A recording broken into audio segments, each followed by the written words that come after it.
చాలా అద్భుతంగా ఉంది. వదిలేస్తే మొత్తం తినేస్తాను.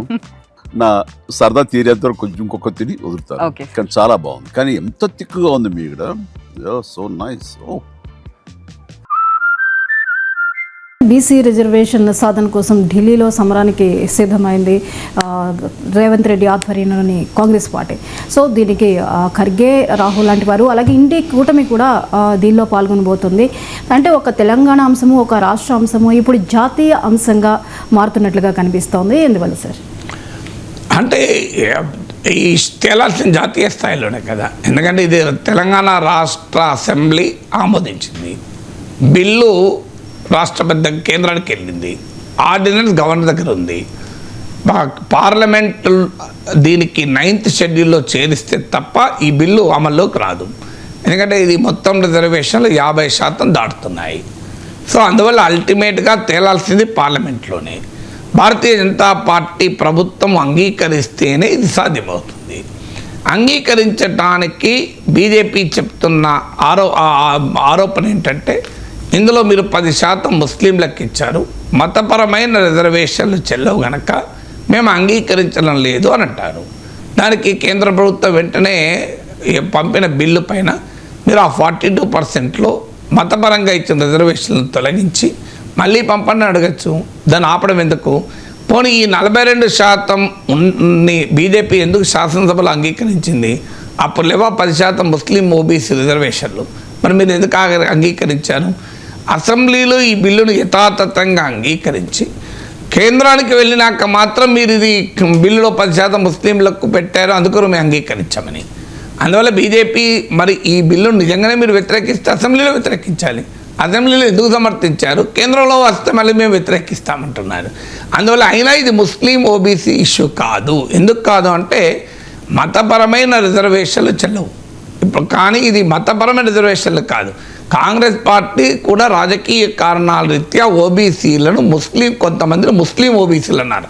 అసలు అనాల్సిన అవసరమే లేదు. మిగతా వాళ్ళని హిందూ ఓబీసీలు అంటున్నామా? ఓబీసీ ఇది ఓబీసీ, అది హిందూ కానీ ముస్లిం కానీ. కాస్ట్తో రిలీజియన్తో ఏం సంబంధం? ఈవెన్ కాస్ట్తో కూడా సంబంధం లేదు. అదర్ బ్యాక్వర్డ్ క్లాసెస్, రాజ్యాంగ పరిభాషలో కాస్ట్ కూడా కాదు, అది క్లాస్ అది. సో అందువల్ల ముస్లిం ఓబీసీలని వర్గీకరణ చేయడంలో కాంగ్రెస్ రాజకీయాలు ఉన్నాయి. కాంగ్రెస్ పార్టీ ఏంటంటే మేము చూడండి ముస్లిం మైనార్టీల బెనిఫిట్ చేస్తామని. భారతీయ జనతా పార్టీ కూడా అందులో రాజకీయాలు ఉన్నాయి, చూడు ముస్లింలకు ఇస్తున్నారని. అసలు ఏంటంటే ముస్లింలకు కాదు ఇచ్చేది ఓబీసీలకు. ఓబీసీలు హిందువులు కావచ్చు, ముస్లింలు కావచ్చు, ఏ మతమైనా కావచ్చు. OBC OBC.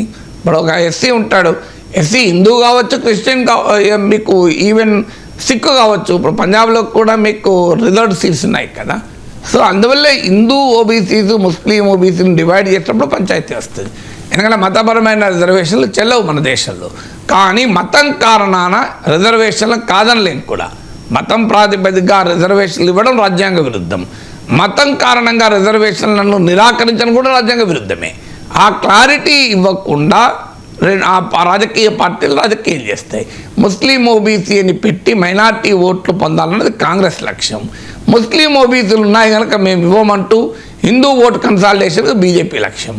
మధ్యలో ఈ రాజకీయ లక్ష్యాలతో అసలు సమస్య పక్కకు పోతుంది. అందువల్ల ఇక జాతీయ అంశంగా మార్చడం ఏంటంటే, ఒకటి ఇది పార్లమెంట్లో ఉంది, 2 కాంగ్రెస్ పార్టీ ఇటీవల కాలంలో ఈ సామాజిక న్యాయ ఎజెండాను ఎత్తుకుంది. మేము అధికారంలోకి వస్తే 50% పరిమితిని ఎత్తివేస్తామంటున్నారు. బీజేపీ రిజర్వేషన్లకు వ్యతిరేకమంటున్నారు. బీజేపీ రాజ్యాంగాన్ని మారుస్తారు, 400 సీట్లు వస్తే అని ఆరోపించారు. 2024 ఎన్నికల్లో దాని ప్రయోజనాలు క్లియర్గా ఇండియా కూటమి కాంగ్రెస్ పొందింది. ఉత్తరప్రదేశ్ ఎన్నికలు, హర్యానా ఎన్నికలు, రాజస్థాన్ ఎన్నికలు, ఈవెన్ మహారాష్ట్ర ఎన్నికలు అందుకు ఉదాహరణ.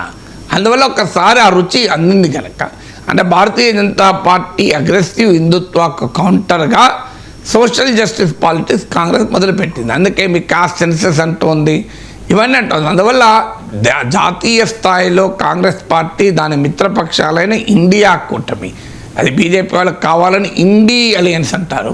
ఇండీ అని ఎక్కడిది? ఇండియా, అది Indian national democratic inclusive alliance, దాని పూర్తి పేరు అది ఇండియా. అయితే ఇండియా అంటే భారతదేశం అని పేరు వస్తుంది కనుక దాన్ని మోడీ బీజేపీ కావాలని ఇండి అంటుంటారు. ఇండియా కూటమి వారు కూడా జాతీయ స్థాయిలో తీసుకుంటున్న ఎజెండా ఇది. ఆ ఎజెండాకు తెలంగాణ కూడా సిమిలర్గా ఉంది కనుక ఈ పోరాటం కాస్త జంతర్ మంతర్ దాకా వెళ్ళింది.